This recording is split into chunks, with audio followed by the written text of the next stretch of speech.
Welcome to your Barbados Today evening update for Wednesday, June 28th. Thanks for joining us. I'm Fernella Wedderburn. Our top story: on a rainy evening in Barbados, police rushed to St. Stephen's Hill, Black Rock, St. Michael to investigate a murder. A man was reportedly shot several times about the body at Goddard's Road just this evening.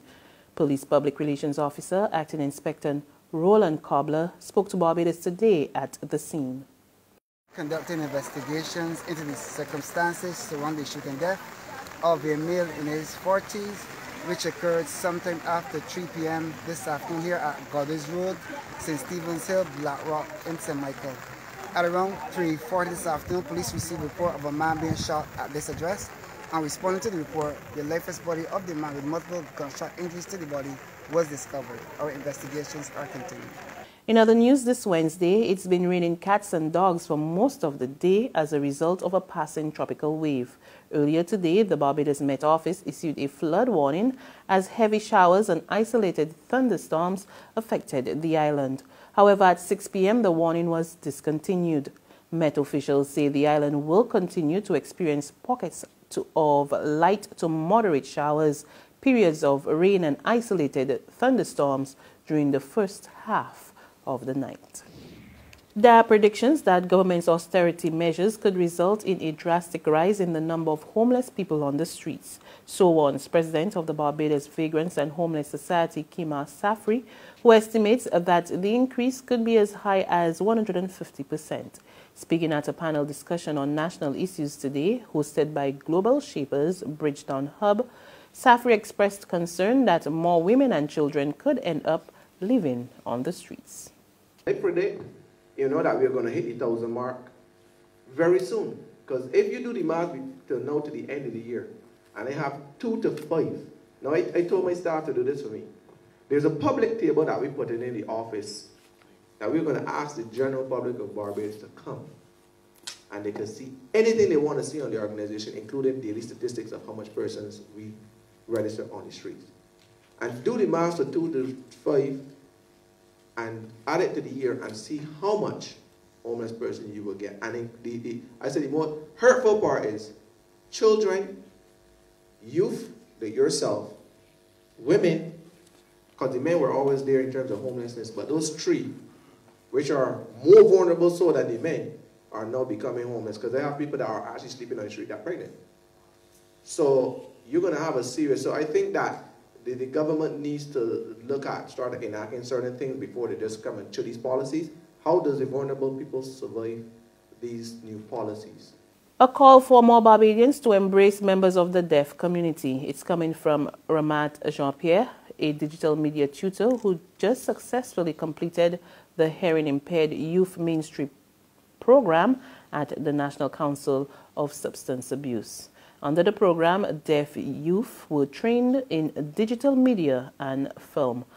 A key highlight was the production of a public service announcement for the hearing impaired. Jean-Pierre expressed concern that members of the deaf community are often unaware of what happens in the society, and every effort must be made to ensure they can make a contribution to its development. What we are doing here, how can it have an impact on our deaf community?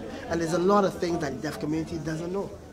A simple thing like hurricane awareness and shelters, they don't know those things. So it says that us as a society are not doing enough for them, right? So I am very, very grateful that now they have the tools and the skills now to create their own reality and their own message and to put it out there. And I want everybody to get on board because they need screens like in hospitals, in airports, to really for them to understand the stuff that they don't know.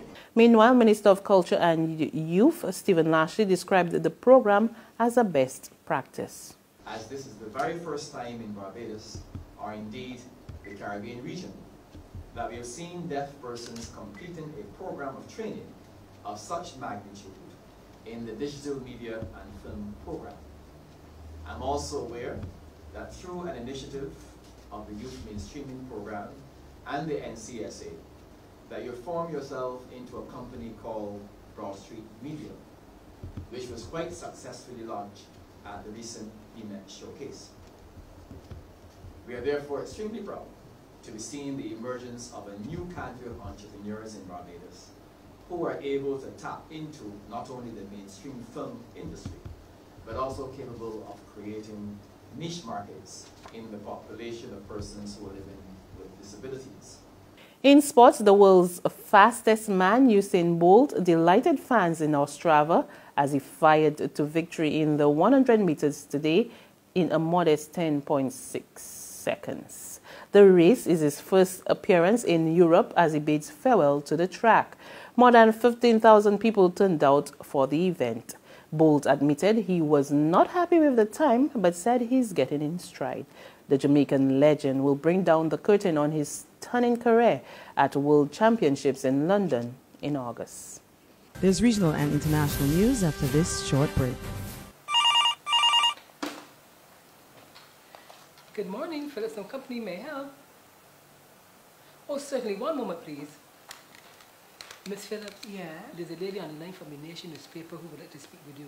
The Nation? Will she go on? Well, they're trying to sell us some ads. Look, don't make me laugh this morning. Ads in the Nation? They're real expensive, and for what here, nobody ain't buying them papers no more. Nobody want to steal news. I hear reading Barbados Today online for free. So I tell she thanks for calling, but no thanks. We just advertise in Barbados Today, families. Tell she is Barbados Today all the way. Okay, I'll pass on the message. Ma'am, are you still there? Oh, she put down. The Barbados Today, news you can trust. To regional news now, Suriname's military prosecutor today demanded a 20-year jail term for President Desi Bouterse for his alleged role in the so-called December murders. The December murders trial started in 2007, 25 years after the murders of prominent citizens at the historic Fort Zeelander in Paramaribo that then served as the headquarters of the then military leadership of Suriname. Several years ago, Bouterse, the former army commander, claimed political responsibility for the murders since he was head of the government at the time of the massacre. He has, however, denied any personal involvement in the killings.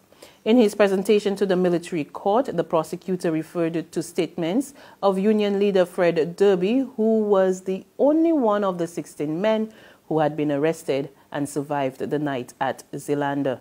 Derby, who died of a heart attack in 2001, had given a statement in December 2000 in which he said it was Bouterse who had presided over the tribunal that decided who would die that night.